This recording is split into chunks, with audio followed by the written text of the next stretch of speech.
L'heure de la confirmation a sonné pour DS. La jeune marque française n'est pas au mieux de sa forme avec une gamme de voitures encore réduite. Le constructeur voit arriver aujourd'hui un renfort de poids, la nouvelle génération de DS4. La berline compacte a mis toutes les chances de son côté pour générer du volume et faire enfin décoller le label premium du groupe Stellantis.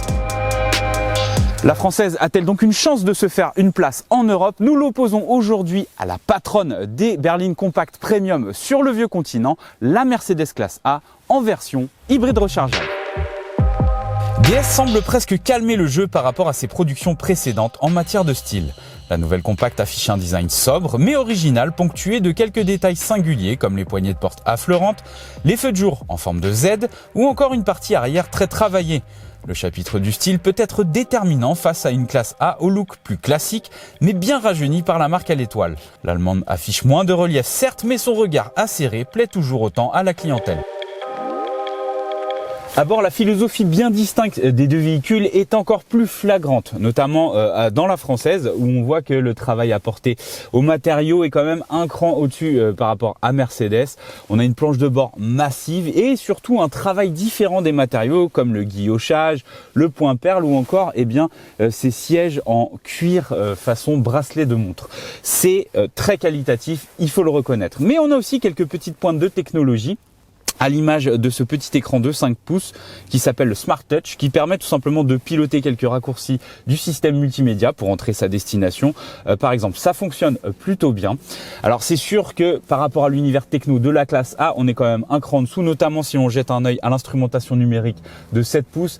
C'est tout petit par rapport à l'immense double dalle de la Mercedes Classe A de plus de 10 pouces et son intérieur très techno, très moderne qui fait mouche. On aime particulièrement les aérateurs en forme de cercle. C'est bien fini également. Donc à ce niveau-là, c'est jeu égal. La DS4 et la classe A affichent des mensurations identiques, à savoir une longueur de 4,40 m et elles offrent un espace pratiquement similaire pour les passagers. Autrement dit, dans la moyenne de la catégorie, mais sans plus. Pour ce qui est du volume de coffre, les 390 litres offerts par cette version hybride rechargeable sont un chiffre respectable face aux 370 litres proposés par la Mercedes Classe A. En ce qui concerne la recharge, les deux modèles sont équipés de série d'un chargeur de 7,4 kW qui permet de faire le plein en 1h45 sur une wallbox ou un peu plus de 6 heures sur une prise domestique. À la différence, la Mercedes est capable d'accepter une recharge en courant continu, autrement dit une recharge rapide, jusqu'à 24 kW qui lui permet de récupérer jusqu'à 80% en 25 minutes. Un élément dont ne dispose pas la DS4. L'un des atouts de DS est sa dotation. Elle propose en effet des équipements réservés habituellement au segment supérieur, comme la vision nocturne ou la suspension automatique fonctionnant de pair avec une caméra. Le rapport prix-équipement s'équilibre lorsque l'on grimpe en finition mais reste au bénéfice de la française. Car pour profiter de la même dotation, Mercedes impose de passer par la case options, comme c'est le cas ici où il faudra cocher les options, pack d'assistance à la conduite, système MBUX avec affichage tête haute, siège chauffant et entrée main libre. Au final, le rapport prix-équipement entre les deux concurrentes est très proche.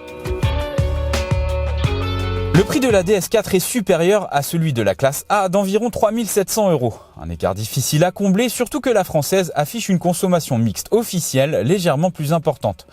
De plus, son moteur thermique est équipé d'une courroie de distribution coûteuse à remplacer, alors que celui de la classe A dispose d'une chaîne qui ne nécessite pas de remplacement. Enfin, la classe A bénéficie d'une meilleure cote, ce qui rendra sa revente plus facile et à un meilleur prix sur le marché de l'occasion. La classe A remporte donc la partie budget. La DS4 est disponible pour la première fois avec une motorisation hybride rechargeable de 225 chevaux, qui associe un 1,6 litre de 180 chevaux à un moteur électrique de 110 chevaux. Ces derniers est alimenté par une batterie de 12,4 kWh. L'autonomie électrique annoncée est de 55 km selon le cycle WLTP. Face à elle, la classe A250E est une grosse cliente. Elle associe un 4 cylindres essence de 160 chevaux à un moteur électrique de 112 chevaux. L'ensemble délivre certes une puissance cumulée légèrement inférieure de 218 chevaux, mais le bloc électrique est alimenté par une batterie de plus grosse capacité, de 15,6 kWh. Cette dernière fournit à la compacte de l'étoile une autonomie en tout électrique de 77 km. Les accélérations et les reprises sont bien plus soutenues et fortes au volant de la Mercedes. Mais dans les deux cas, rassurez-vous, vous aurez suffisamment de puissance pour assurer au quotidien les dépassements, les insertions sur autoroute et bien entendu la conduite en ville qui s'effectue en majorité en électrique. Au niveau des consommations, eh bien, nos deux concurrents du jour sont très proches. Avec batterie pleine, on a relevé une moyenne d'environ 3 litres, ce qui est quand même supérieur à ce qui est annoncé selon le cycle d'homologation. Et une fois celle-ci à plat, même chose, on tourne aux alentours de 6 litres, ce qui est plutôt, on va dire, correct. Mais en ce qui concerne la régénération au freinage, eh bien celle de la DS4 est plutôt basique, donc vous ne pourrez pas jouer vraiment avec ça pour engranger des électrons. Et celui de la Mercedes classe A est plus évolué puisqu'il utilise la caméra qui est ici et le système de navigation pour amplifier les phases de régénération. Malheureusement, il y a une contrepartie, et bien c'est la sensation à la pédale où le dosage est un petit peu plus délicat qu'au volant de la DS4. La DS4 domine totalement le domaine du confort grâce à ses suspensions pilotées par caméra qui donnent l'impression d'être aux commandes d'un tapis volant malgré une monte optionnelle de 20 pouces. Ceci est renforcé par une sonorisation particulièrement poussée. La classe A250E bénéficie d'une tenue de route plus dynamique qui se traduit par un amortissement plus ferme et une filtration un cran en dessous de la française. Au décompte des points, l'allemande gagne d'une très courte tête la partie dynamique. La nouvelle DS4 s'incline d'une courte tête face à la reine des compacts premium. Son efficience en retrait, son système de recharge plutôt basique et ses tarifs élevés pénalisent ses nombreux arguments, à savoir une ligne très séduisante, un intérieur extrêmement bien fini et un confort de roulage inimitable. Bref, cette seconde génération est une voiture bien née qui avance davantage d'arguments que sa devancière pour répondre aux besoins d'une clientèle réputée exigeante.